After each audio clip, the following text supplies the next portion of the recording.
Delhi police दलातील सहाय्यक आयुक्त यशपाल सिंह यांचा मुलगा वकील लक्ष्य चौहानची त्याच्याच 2 मित्रांनी हत्या केल्याचं प्रकरण समोर आलं आहे। लक्ष्य चौहान दिल्लीच्या 30 हजारी कोर्टात वकिली करत होता। विकास भारद्वाज आणि अभिषेक या त्याच्या 2 मित्रांनी पैशाच्या व्यवहारातून त्याची हत्या केल्याचं पोलीस तपासात समोर आलं आहे।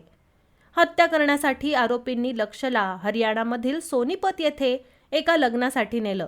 तिथे त्याची निर्घृण हत्या करण्यात आली। सोमवार दिनांक 22 जानेवारी रोजी लक्ष्य चौहान, विकास आणि अभिषेक याच्यासह एका लग्नासाठी सोनीपतला गेला होता।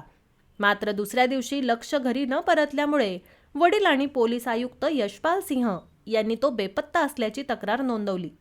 यानंतर पोलीस दलाने कसून तपास सुरू केला। पोलिसांना तपासात आढळलं की लक्ष्य आणि विकास भारद्वाज यांच्यात पैशाच्या व्यवहाराला घेऊन वाद टोकाला गेले होते।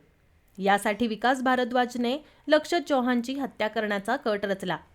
विकास भारद्वाजने आरोप केला आहे की लक्ष्य चौहानने त्याच्याकडून कर्ज घेतलं होतं आणि ते परत देण्यास तो टाळाटाळ करत होता। यामुळे दोघांमध्ये भांडण झालं होतं।